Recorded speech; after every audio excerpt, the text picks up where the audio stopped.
Where are you listening from? I knew something was wrong the moment the line went quiet. Kandahar heat pressed against my skull, but the cold that came from inside me. Slow. Precise. Surgical. Then a voice crawled back through the static.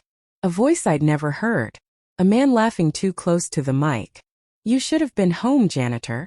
Your mother dropped dead choking. Your daughter watched. She's next.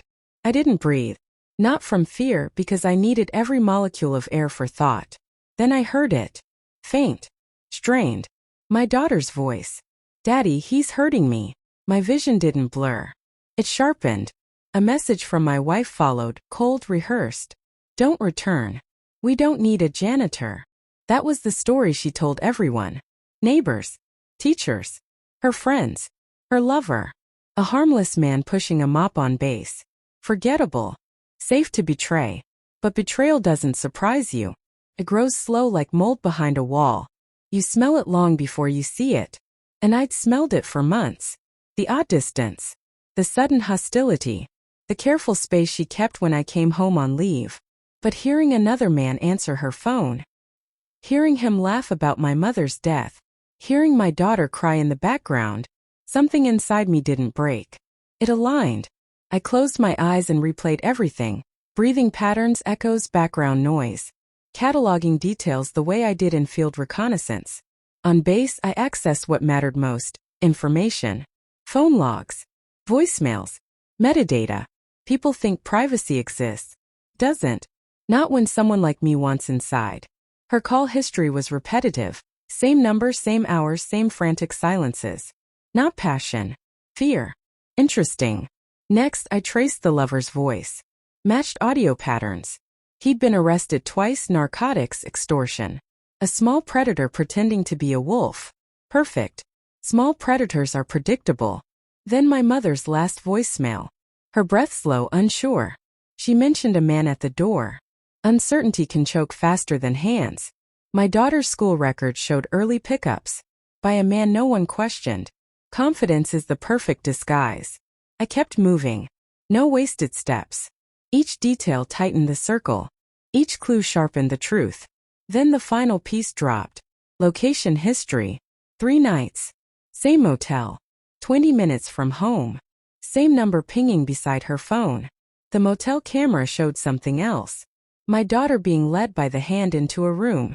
She didn't resist. Kids don't resist people they think they know. That was the moment everything inside me went silent.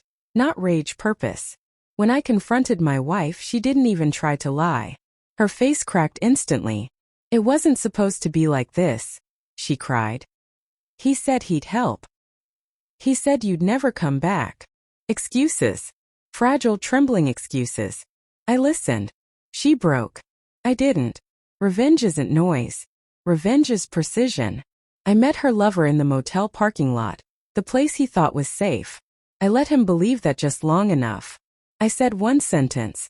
You made a mistake involving my daughter. His smirk vanished. Not because of the words. Because of how I stood. Still. Controlled. A man with no wasted motion. Realization dawned too late. It always does. I didn't touch him. I didn't need to. I showed him a photo from the motel feed. Him holding my daughter's hand. He blanched. You will disappear, I told him quietly. From her life. From my wife's life. From every life you've infected. Or someone else will disappear instead. He nodded. Cowards always nod. I gave him a phone, preloaded, untraceable. Call her, I said. Tell her you're done. Tell her everything. He did. Every lie he spoke became a blade turning back into him. Every confession shattered the fantasy she'd built. I didn't raise my voice. I didn't raise my hand. I didn't have to. That night I took my daughter home. She clung to me, not in fear but recognition. Children know when truth finally walks into the room. My wife watched from the doorway, hollow, stripped of her stories. I didn't speak. Words are gifts. She didn't earn any. Later, when the house fell silent, I stood by the window. Not with pain. With clarity. People think betrayal shatters you. Doesn't. It refines you. Now she lives with the truth of who I am. Not the janitor she invented, but the man she underestimated. A man who sees everything. And I sleep without guilt. Some stories end in flames. Mine ended in silence. Exactly as it needed to.